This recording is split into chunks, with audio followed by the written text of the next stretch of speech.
Halo teman-teman, jumpa lagi di Master UTBK Channel.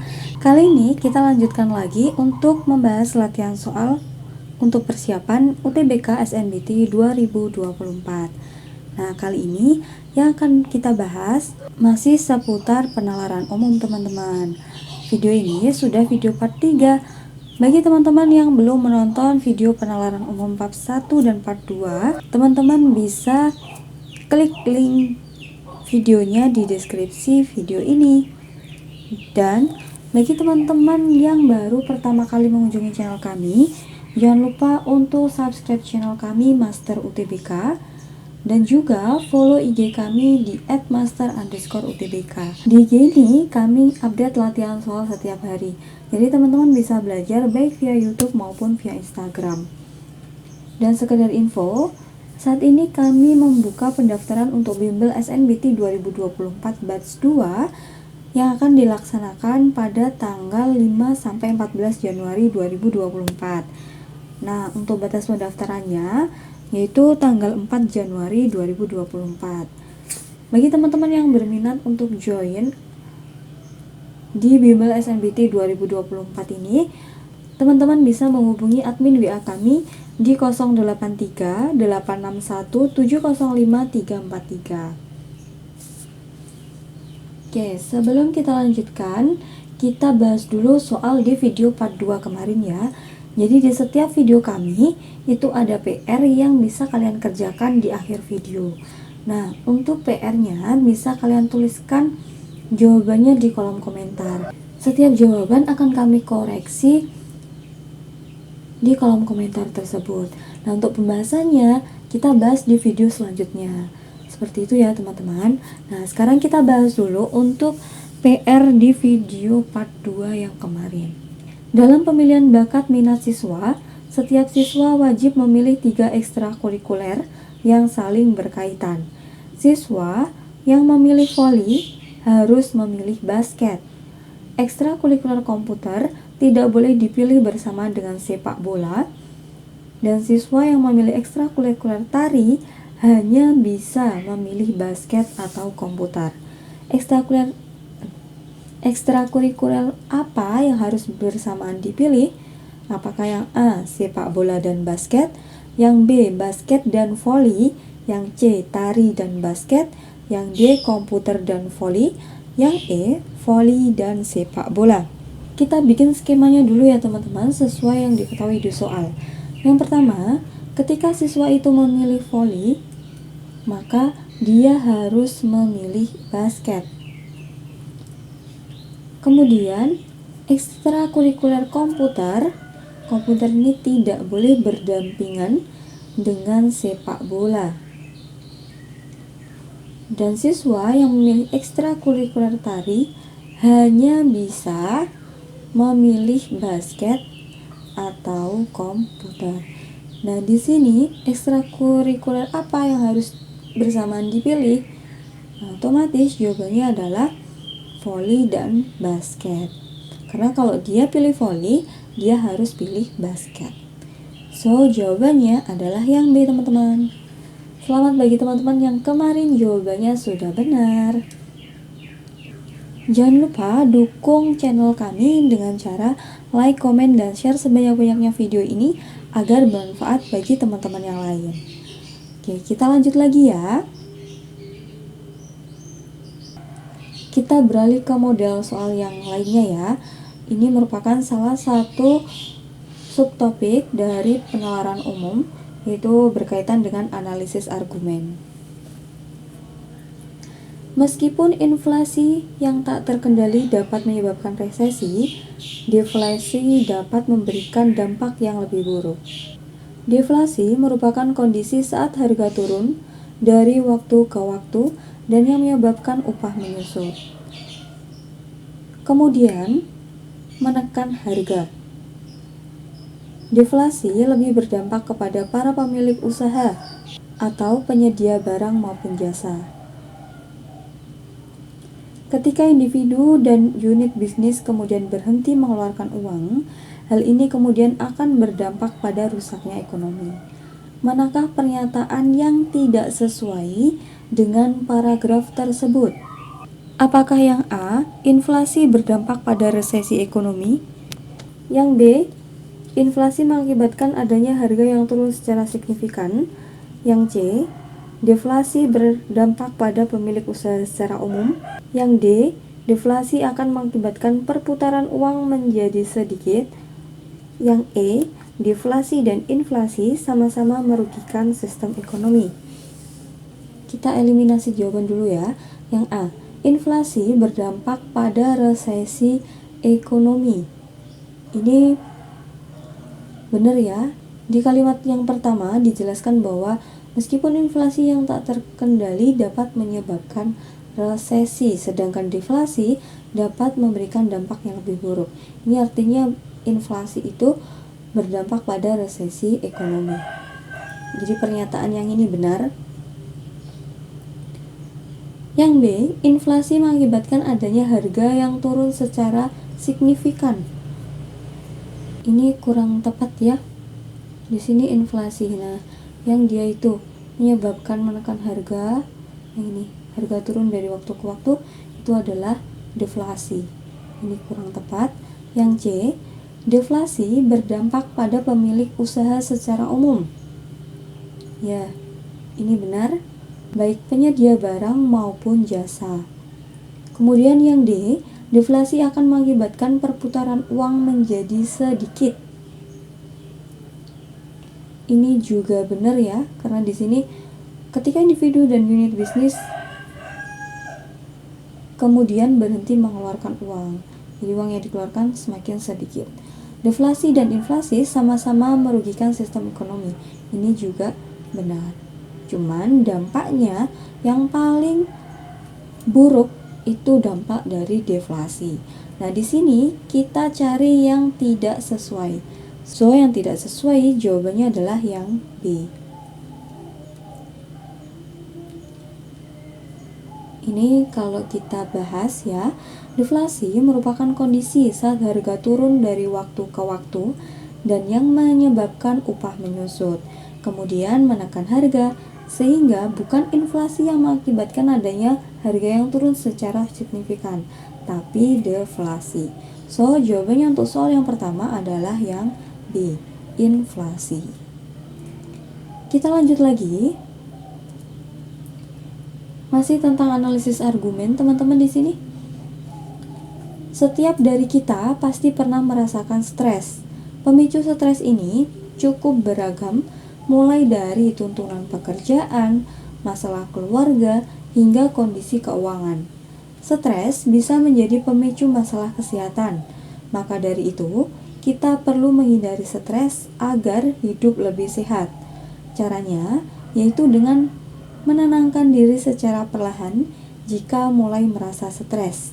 Cara lain untuk menghindari stres yaitu dengan melakukan aktivitas yang menyenangkan seperti menonton film, membaca buku, hingga bermain bersama hewan peliharaan. Manakah pernyataan yang tidak sesuai dengan bacaan tersebut? Apakah yang A, stres menjadi pemicu masalah kesehatan? Yang B, stres dapat dikurangi dengan menonton film bagi yang suka? Yang C, stres dapat dihilangkan dengan giat bekerja dan menjadi kaya? Yang D, menenangkan diri salah satu cara untuk mengendalikan stres? Yang E, membaca buku dinilai dapat mengurangi stres karena bisa menjadi pengalih perhatian. Oke, kita eliminasi jawabannya dulu ya teman-teman. Yang pertama, stres sebagai pemicu masalah kesehatan. Di sini tadi ada nggak? Ada ya. Di kalimat yang ketiga, stres bisa menjadi pemicu masalah kesehatan. So, ini benar. Yang B, stres dapat dikurangi dengan menonton film bagi yang suka. Di sini tadi ada cara untuk menghindari stres, yaitu bisa nonton film, membaca buku, dan juga bermain bersama hewan. Nah, berarti salah satunya adalah dengan menonton film. Ini benar. Yang C, stres dapat dihilangkan dengan giat bekerja dan menjadi kaya. Kalau kita lihat di sini, justru pemicu stres itu salah satunya adalah tuntutan pekerjaan. Jadi untuk giat bekerja ini bukan dari cara untuk menghilangkan stres ya. So untuk yang C ini kurang tepat. Lalu yang D, menenangkan diri salah satu cara untuk mengendalikan stres. Ini benar. Yang E, membaca buku dinilai dapat mengurangi stres karena bisa menjadi pengalih perhatian. Ini juga salah satu alternatif yang diceritakan di bacaan tersebut. So, karena di sini yang disuruh nyari adalah pernyataan yang tidak sesuai, maka jawabannya adalah yang C. Untuk pembahasannya lebih lanjut, seperti ini teman-teman. Pemicu stres ini cukup beragam, mulai dari tuntutan pekerjaan, masalah keluarga, hingga kondisi keuangan. Stres bisa menjadi pemicu masalah kesehatan. Dari kalimat tersebut, dapat diketahui bahwa stres dipicu oleh bekerja dan kondisi keuangan. So, jawabannya adalah yang C, yang tidak sesuai ya. Yaitu stres dapat dihilangkan dengan giat bekerja dan menjadi kaya. Jangan lupa untuk like, komen, dan share sebanyak-banyaknya video ini agar bermanfaat bagi teman-teman yang lain. Kita lanjut lagi. Seseorang yang sakit tipes akan terus membawa bakteri penyebab tipes Salmonella typhi dalam tubuhnya. Oleh karena itu, orang yang sakit tipes akan berisiko tinggi menularkan penyakit yang sama pada orang lain, terutama jika tidak kunjung mendapatkan pengobatan tifus. Meskipun begitu, cara tipes menular dari satu orang ke orang lain belum tentu sama. Lewat beragam cara, bakteri Salmonella typhi akan masuk ke tubuh Anda, lalu masuk ke saluran pencernaan dan ikut terserap ke dalam aliran darah. Bakteri yang ada dalam darah kemudian dapat menuju hati, limpa, dan sumsum tulang untuk berkembang biak di sana dan kembali lagi memasuki aliran darah. Koloni bakteri yang semakin berlipat ganda ini kemudian akan masuk lagi ke dalam sistem pencernaan. Manakah pernyataan yang tidak sesuai dengan bacaan tersebut? Apakah yang A, orang yang tipes berarti terkena bakteri Salmonella typhi? Yang B, tipes tergolong penyakit menular yang cepat masuk ke tubuh? Yang C, orang yang terkena tipes bagian hati akan terinfeksi oleh bakteri Salmonella typhi? Yang D, penyakit tipes disebabkan oleh penularan virus? Yang E, bakteri Salmonella typhi masuk ke tubuh melalui saluran pencernaan. Yang mana nih teman-teman? Yuk kita eliminasi ya. Yang A, orang yang tipes berarti terkena bakteri Salmonella typhi. Ini benar ya. Ini nama bakterinya yang menyebabkan penyakit tipes. Yang B, tipes tergolong penyakit menular yang cepat masuk ke tubuh. Ini dijelaskan di kalimat yang kedua, di mana orang yang tipes itu akan berisiko tinggi menularkan penyakit yang sama. So, yang B ini juga benar. Yang C, orang yang terkena tipes bagian hati akan terinfeksi oleh bakteri Salmonella typhi. Kalau kita lihat, tadi bakteri itu masuk ke darah, kemudian menuju hati, limpa, dan sumsum tulang, habis itu kembali lagi ke darah. So, ini yang C juga benar. Yang D, penyakit tipes disebabkan oleh penularan virus. Yang di teks itu yang dibahas bukan virus, tapi bakteri. So, yang D ini kurang tepat ya kalau virus. Yang E, bakteri Salmonella typhi masuk ke tubuh melalui saluran pencernaan. Ini juga benar. Karena tadi dia itu masuk ke darah, kemudian dia berkembang biak di hati, limpa, dan sumsum tulang, habis itu kembali ke darah, lalu akan masuk ke sistem pencernaan. So, untuk soal yang ini jawabannya adalah yang D teman-teman. Pembahasannya lebih lanjut seperti ini. Seseorang yang sakit tipes akan terus membawa bakteri penyebab tipes Salmonella typhi dalam tubuhnya. Berdasarkan kalimat tersebut, penyakit tipes disebabkan oleh bakteri, bukan virus. So, jawabannya untuk soal yang ini adalah yang D ya teman-teman. Sekali lagi, jangan lupa untuk like, komen, dan share sebanyak-banyaknya video ini agar bermanfaat bagi teman-teman yang lain. Kita lanjut lagi. Antibiotik menjadi salah satu obat tipes yang pasti diresepkan. Biasanya antibiotik utama yang diberikan untuk tipes atau demam tifoid adalah chloramphenicol, ampicillin atau amoxicillin, dan trimethoprim sulfamethoxazole atau cotrimoxazole. Bila pemberian salah satu antibiotik ini dinilai tidak efektif, maka dapat diganti dengan antibiotik lain seperti ceftriaxone, cefotaxime, dan quinolone. Namun, tidak semua antibiotik aman untuk ibu hamil.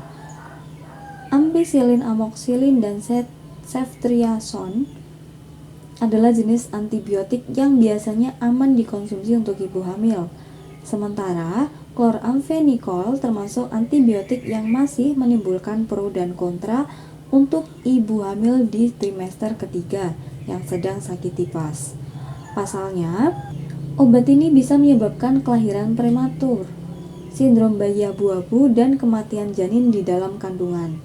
Sementara tiamphenicol tidak dianjurkan untuk dikonsumsi di trimester pertama karena bisa menyebabkan kerusakan pada embrio sehingga membuat janin mengalami kecacatan selama kehamilan. Tak perlu khawatir, dokter akan membantu memilihkan antibiotik mana yang sesuai dan aman untuk Anda. Nah, yang ditanyakan di sini, manakah pernyataan yang tidak sesuai dengan bacaan? Apakah yang A, penyakit tipes memerlukan obat seperti antibiotik? Yang B, ampicillin merupakan salah satu antibiotik yang digunakan untuk mengatasi penyakit tipes? Yang C, semua antibiotik aman untuk ibu hamil dan menyusui? Yang D, antibiotik tiamphenicol tidak dianjurkan untuk dikonsumsi di trimester pertama? Yang E, semua penggunaan antibiotik wajib sesuai dengan anjuran dokter. Yang mana nih jawabannya teman-teman? Silahkan tuliskan jawaban kalian di kolom komentar ya. Nanti jawaban kalian akan kami koreksi di kolom komentar. Dan untuk pembahasannya bisa kalian saksikan di video penalaran umum part 4 ya teman-teman.